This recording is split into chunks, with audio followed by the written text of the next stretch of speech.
Vamos começar o livro de Oséias. Estamos começando a entrar nos profetas menores. Agora, quando falar profetas menores, não está dizendo que eles eram menos importantes do que os outros, ou menos em estatura do que os outros. É que os livros deles são bem menores, né? Os livros de Isaías, Jeremias, Ezequiel são bem grandes, né? E mesmo Daniel não é tão curtinho. Agora, esses livros aqui são todos bem curtinhos. A gente lê em um dia ou 2 dias, né? Então, é por isso que são chamados profetas menores. E a vida de Oséias, e cada profeta desse, você vai notar que tem um estilo diferente. Isso é muito importante você entender isso. Tem um estilo diferente. E os capítulos que nós vamos ler são os capítulos de 1 a 6 de Oséias. E a pergunta que nós fizemos foi o seguinte: por que Deus mandou Oséias casar com uma mulher infiel? Porque já começa na lata aqui no início. Por que ele manda casar com uma mulher infiel? Porque Deus sofria a infidelidade de Israel. E ele queria que a vida de Oséias fosse uma profecia. E que Oséias sentisse literalmente na pele, nas suas emoções, o que Deus sentia sobre a infidelidade de Israel. Então ele teve filhos com essa mulher e tudo, mas ela foi infiel.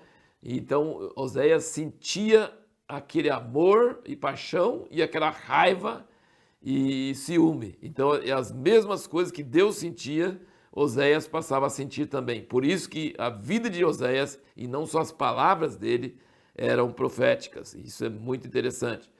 Uma outra coisa você notar em Oséias que é o estilo dele. O estilo dele é bem direto, curto. Ele fala frases curtas e muda de assunto e vai falando assim. É um livro assim bastante interessante nesse sentido. Vai direto ao ponto. E tem aqui no livro de Oséias algumas frases que são repetidas no Novo Testamento e são frases bem famosas. Vamos aqui ver algumas dessas frases aqui. No capítulo 2, ele diz, no versículo 19, ele diz: E desposar-te-ei comigo para sempre, sim, desposar-te-ei comigo em justiça, em juízo, em amorável benignidade e em misericórdia. Lembra de Resed? Aqui, ó. Resed, nós estamos. Esse livro é muito importante que você leia e entenda o que é Resed.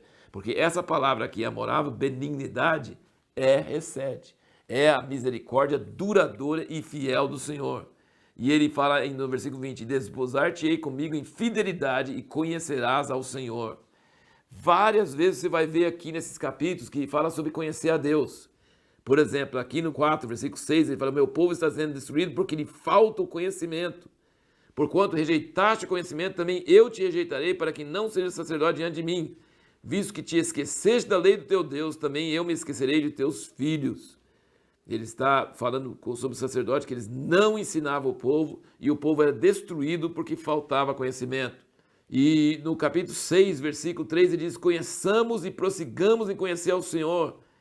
A sua saída como a alva é certa, e ele a nós virá como a chuva serôdia que rega a terra.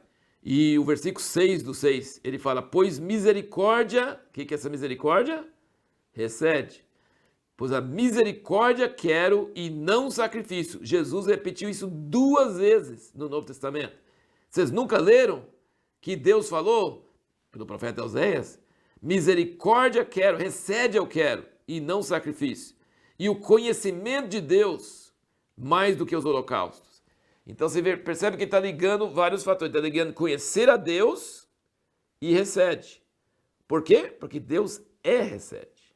Deus é essa misericórdia duradoura. Lembra naquela primeira vez que Deus se revela a Moisés, esconde ele na rocha e passa por ele, proclama seu próprio nome, sua natureza? Ele fala de vários aspectos da sua natureza, mas uma que ele repete 2 vezes: recede. 2 vezes.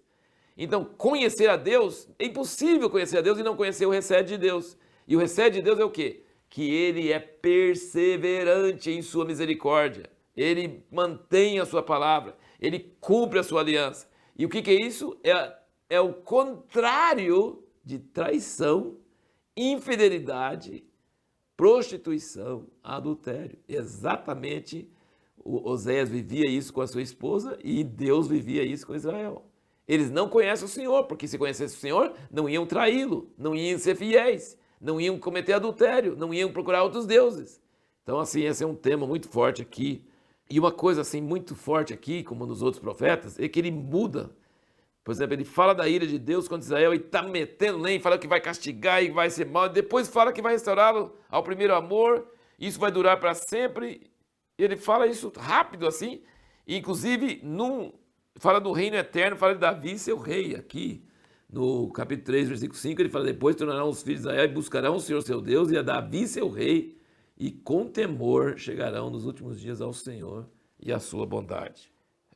No capítulo 5, versículo 13, quando Efraim viu a sua enfermidade e Judá a sua chaga, recorreu Efraim à Síria e enviou ao rei Jarebe.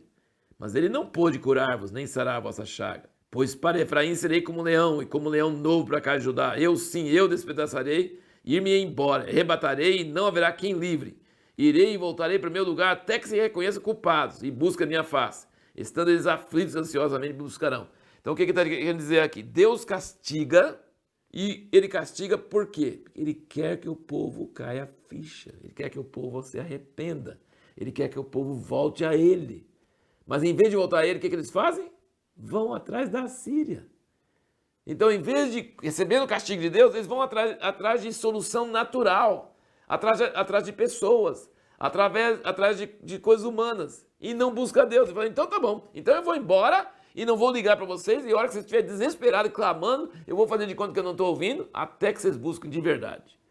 E aí, no capítulo 6, versículo 1, fala: vinde, tornemos para o Senhor, porque Ele despedaçou e nos sarará, fez a ferida. Então, o que adianta correr para outro lado? Se foi o Deus que fez a ferida, só Ele pode curar, né? E esse versículo famoso, no versículo 2, depois de 2 dias nos ressuscitará, ao terceiro dia nos levantará e viveremos diante dele. Será que esses 2 dias, cada dia 1000 anos, e o terceiro dia significa que Deus vai trazer o milênio, né? Ou então está referindo também a ressurreição de Jesus depois no terceiro dia? E a pergunta que nós vamos fazer para o próximo vídeo é o seguinte: por que Deus alterna tanto em Oséias entre palavras de ira e ameaça e palavras de amor e compaixão?